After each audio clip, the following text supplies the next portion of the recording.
Hey everyone, welcome to week 3 of our series, Be For Real.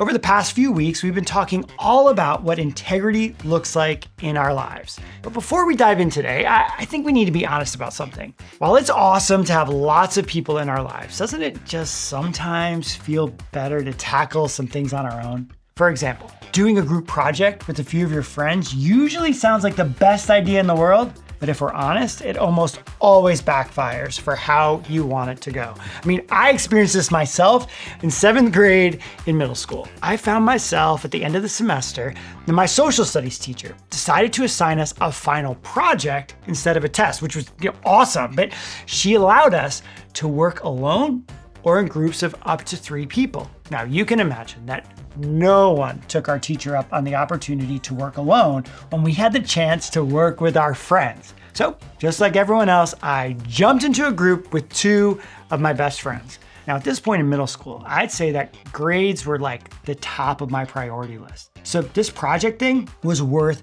20% of my final grade. Look, I wanted to make sure that we did an amazing job on this project. Only problem? My friends did not share the same goal that I did.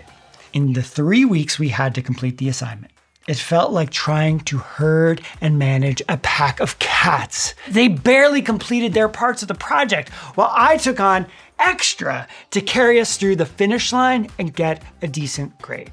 Following the stress and amount of work I ended up doing left me feeling frustrated about doing group projects with friends for a while. I mean, I did most of the work myself anyway, so I probably would have been better off just doing it by myself. We've all been there before, right? We've had to figure out if we should do something alone or with people by our side, like when you study for a test. At times, it sounds so fun to study with friends, but other times, it feels easier to study alone so you can go at your own pace without any distractions. Or like when you have a crush on that one classmate. Sure, you want to bring your friends into the mix because they can hype you up, but you fear that telling more people can make things more complicated and ruin your chances with this person if your secret gets out. So you just decide to keep it to yourself.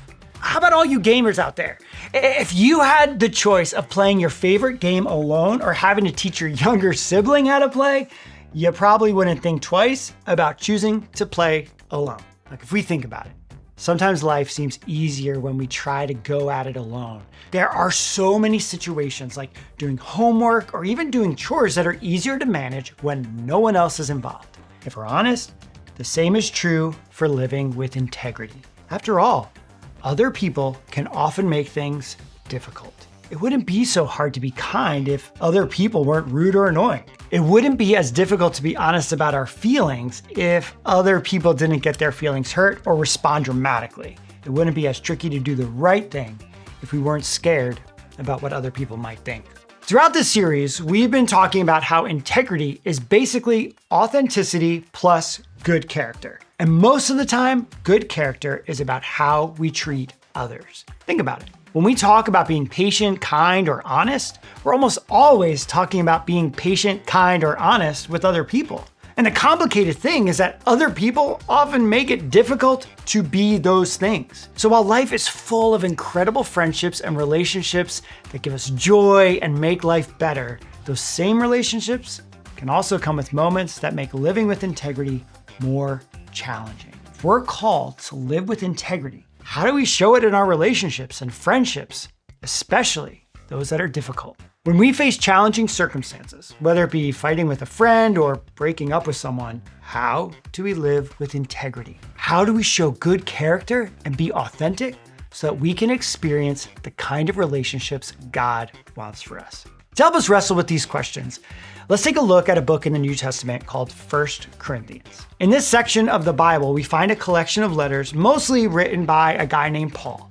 He was a leader of the early church. He sent these letters to followers of Jesus and members of the early church to encourage them and teach them about what it means to follow Jesus' example. In the letter we're about to read, Paul wrote to a church in a city called Corinth. The followers of Jesus there were struggling with things like disagreements and broken relationships and just like general chaos. So Paul wrote to them, encouraging them to follow Jesus' example as a way to solve their issues and have better relationships. There's one passage I think can help us figure out how to show integrity in all our relationships. Check this out. Love is patient, love is kind. It does not envy, it does not boast, it is not proud. It does not dishonor others. It is not self-seeking. It is not easily angered. It keeps no record of wrongs. Love does not delight in evil, but rejoices with the truth. It always protects, always trusts, always hopes, always perseveres. There's a chance some of us have heard this passage before, whether it was at a wedding or framed on someone's wall at your friend's house. But Paul wrote this passage to be more than just something describing love between two people. He wrote this to a whole community that was struggling to help them get along and have healthy relationships. So regardless of the relationship or friendship, Paul explained that love is the key. If we want to live a life of integrity and have healthy relationships, we have to be intentional. We have to make a choice to love others with patience, kindness, selflessness, humility, and honesty. There's something that Paul said in that passage that really stands out to me. Paul said that love doesn't dishonor others. Now, when it comes to living a life of integrity, this is so important. In fact, often, if we're wondering how to navigate a difficult situation in a relationship, asking one question can help us figure out what love and integrity look like. What does honoring the other person look like? Honoring others means treating people with respect and kindness. It means valuing them, being fair, and showing that they matter. It means treating others the way you want to be treated. Now, this is often easier said than done. When it gets tricky, I like to think of tools to help me honor others. Okay, in this backpack, I have a few items that are reminders for easy ways to honor people around us, even when it's difficult. Like this. I don't know where they are. Where are the gloves? Oh, there they are. A pair of gloves. They always remind me to offer a helping hand to others. A magnifying glass can help me notice the needs of those around me. Oh, this dumbbell here can encourage me to lift others up. Got a compass. A compass reminds me to follow God and choose the right path in all situations. And last but not least, this mirror can help me not to forget to reflect God's love to those around me and treat others the way I want to be treated. Now listen, I get that we don't carry around a backpack with all of these random items. That would just be weird. I get that. But the point is this. We all have the ability to honor others, no matter how difficult it may seem. We just need to use the tools we have and the direction God gives us to do it. This can look like so many different things. Maybe honoring your friend means that if there's a conflict, you talk to them about how you feel instead of ghosting them. Maybe honoring someone who has a crush on you means not flirting or leading them on if you don't feel the same way about them. Honoring your parent looks like following their rules, even when you don't want to. And maybe honoring a sibling looks like respecting their boundaries when they need some space and don't want to hang out with you. Now, God wants us to honor others, but we're also called to honor ourselves, to respect and stick to the boundaries and values we have, to honor who God created us to be. Honoring ourselves and others is how we show love and live with integrity. In other words, integrity honors everyone involved. This isn't always easy.